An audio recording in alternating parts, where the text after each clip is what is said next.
Breakdance je v Sloveniji razvit že dobro desetletje. V petek pa smo dobili tudi prvi domači film o plesu, ki se je sicer razvil na ameriških ulicah in je danes eden najbolj spreminjajočih se plesov. V Portorožu so poleti v 3 dneh posneli 45 ur materijala in iz tega v nekaj mesecih montaže naredili enourni izdelek nabit s plesno energijo.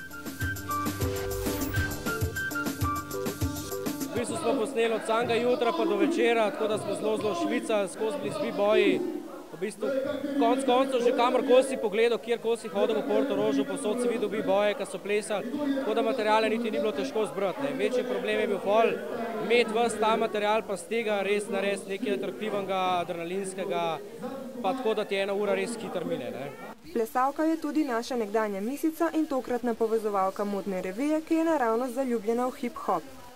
Ja, res je. Jaz v bistvu sem zrasla nekako z gledanjem MTV glasbe in čeprav poslušam res vse, ampak nekako mi je hip-hop, R&B mi tako najbolj všeč. Na modni reviji smo lahko videli najnovejše trende hip-hop in breakdance sveta. Čeprav smo aktualno fatalko navajeni v visokih petah, Sanja priznava, da se rada obleče bolj športno. Če sem lahko, sem res v kakšni široki trenerkici, pa tako da meni so tako punce, ki nosijo hip-hop stil, izredno seksi. Jaz glede na to, da sem naprej mis, pa tako da pač v tem svetu, ko se gibljam, je dosti treba biti elegantno oblečen in zrihtan in tako da včasih seveda mi se paže zrihtati, ampak najraje sem pač v kakšnih džinsih, v kakšni trenerkici pa tako. Breakdance pa ni le ples, je način življenja. Breakdance je ena od disciplin hip-hopa, tako da sem se z njim že srečal in me v bistvu je za moj hobi, s tem, ko je pa v bistvu hip-hop ples, je pa moje življenje.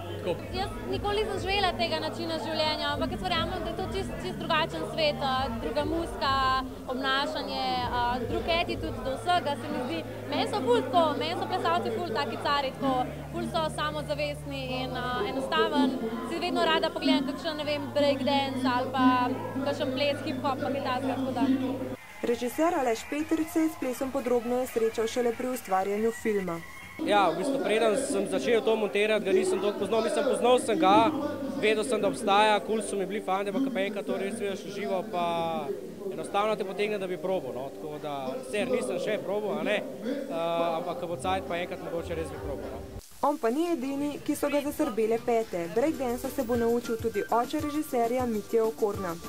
Kul, jaz sem včasih gimnastiko treniral in to mi je kul, to je malo blizu vse skupaj. Ogromen elementov iz gimnastike vam. A bi skupaj z njimi pa zaplesali? Vidiš, koliko sem je trebuh porastel, ne moram, ne gre več. Ne, mogoče pa, ja, bi človek rekel, da se odločaš, pa spet član krataš, pa ja, why not? Kdaj vas lahko pridemo posnet? Shit, pa sem že obljubil. Film z domačimi in evropskimi plesalci breakdansa v glavnih vlogah je vsekakor vreden ogleda. In ne čudite se, če boste po javni špici stopili v plesno šolo, kjer boste začeli s prvimi koraki polomljenega plesa.